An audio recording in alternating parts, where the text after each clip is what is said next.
Bonjour à tous. Donc, je suis Jocelyn, cofondateur de Données Clés.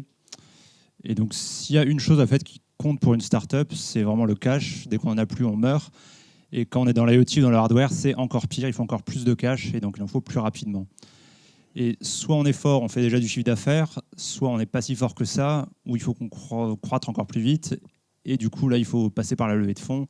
Il faut aller convaincre un investisseur ou plusieurs. La première étape, quand on veut faire ça, déjà, c'est de savoir présenter clairement son idée. Et souvent, quand on a une startup dans le hardware, on a un bon paquet d'ingés et globalement, quand on présente ces slides, ça ressemble à peu près à ça. Donc là, c'est sûr que personne ne va rien y comprendre. Et donc tout de suite, quand on est arrivé au Connected Camp, on a pris nos slides sous nos bras et on a fait le tour de tous les entrepreneurs, tous les CEO ici qui étaient déjà passés par une levée de fonds pour leur demander ce qui n'allait pas. Et donc là, c'est un peu comme après une rupture, en fait, il y a 5 phases essentielles. Donc la première, c'est le déni. Donc on dit non, ma startup, c'est juste la meilleure. Ça, c'est les bons slides, vous n'avez rien compris. Ensuite, la colère. Donc, vous n'avez vraiment rien compris. Ma startup, elle est plus compliquée que la vôtre. C'est vraiment difficile à expliquer. Ensuite, il y a un peu de marchandage. C'est ça qui dure le plus longtemps, en fait. Donc là, concrètement, on allait voir tous les entrepreneurs un par un. Ils nous ont dit, bon, alors ce logo-là, on va le mettre un peu plus à gauche, un peu plus à droite. Puis finalement, on va l'enlever. Et puis tout ça, jusqu'à avoir quelque chose d'un peu plus épuré. La quatrième phase, c'est assez compliqué. Là, c'est la dépression, parce qu'après avoir fait tout ce chemin-là, on se dit, non, mais jamais je vais arriver à lever. Et la cinquième phase, enfin, c'est l'acceptation. On arrive à quelque chose d'à peu près correct. Et au final, s'il y a une chose qui compte, c'est que n'importe quelle idée de start-up, on peut la résumer en une slide. Donc nous, c'est simple. Chez Données Clés, on fait des drones qui inspectent automatiquement des avions et on le fait 20 fois plus rapidement que ce qui se fait actuellement. Donc là, on est content. On a ces slides. Merci.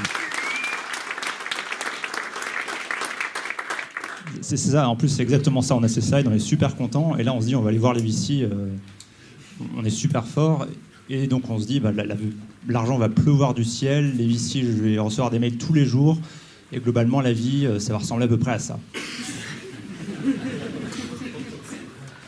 Alors le souci c'est qu'on envoie un mail, on envoie 2 mails, au bout de 2-3 jours on n'a pas de réponse, au bout d'une semaine on n'a toujours pas de réponse, au bout d'un mois on n'en a encore pas et donc là on se dit qu'il y a un petit souci quand même, mais que ça va ressembler rapidement à ça, la vie. Et le problème, c'est que c'est assez difficile quand même de contacter les VC, ils sont très sollicités. Et l'avantage qu'on a ici, c'est qu'encore une fois, on a plein d'entrepreneurs qui ont levé 1 fois, 2 fois, voire un paquet de fois, comme on s'appelle Sigfox, et ils connaissent tous les VC ou tous les investisseurs potentiels. Donc le plus simple, c'est on va voir Ludo, on lui demande le contact de tel ou tel investisseur, et dans les 30 minutes, garantie, vous avez la réponse qu'il vous fallait, au lieu d'attendre 1 mois. Le seul hic à ce moment-là, c'est que pour attraper le dos, c'est assez compliqué. Et donc, c'est probablement plus simple en fait, de lever 100 millions que de choper un rendez-vous avec lui. Et la seule solution pour l'attraper, assez souvent, c'est de dormir devant son bureau et d'essayer de l'attraper au vol. Donc là, on est encore plus content. On a notre deck, on a notre rendez-vous avec notre premier investisseur. Donc on se dit, allez, on va monter sur Paris.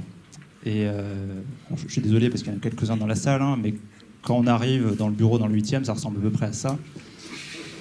Et donc là, souvent, on va être face à des gens qui vont vous dire alors, nous, avant, on faisait des MBO, mais là, on fait un peu de sites série A, on a envie de se diversifier. Envoyez-nous un peu des KPI, on veut voir ce que vous avez. Si vous avez une valo pré-monnaie, pourquoi pas. Et puis comme ça, on vous enverra une LOI pour faire la due deal après. Donc là, il y a 2 solutions. En fait, soit vous avez vraiment tout compris, soit vous êtes venu avec votre associé, vous étiez tout joyeux, et là vous vous regardez pendant la réunion et vous avez vraiment rien pigé. Et donc vous vous dites qu'avant d'aller à votre prochain rendez-vous, vous allez essayer de vous renseigner un petit peu quand même pour savoir de quoi il s'agit.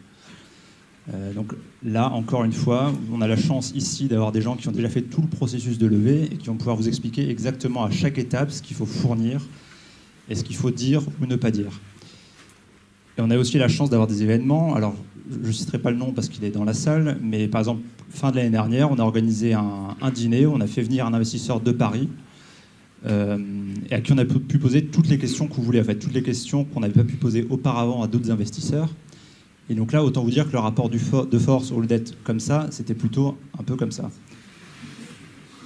Et au final, c'est ça qui est important, c'est qu'en fait, quand on va voir un investisseur, on essaie de le courtiser, mais lui aussi, et lui essaie de savoir ce qu'on fait nous, mais c'est important aussi, nous, de poser les bonnes questions et de savoir ce qu'eux veulent.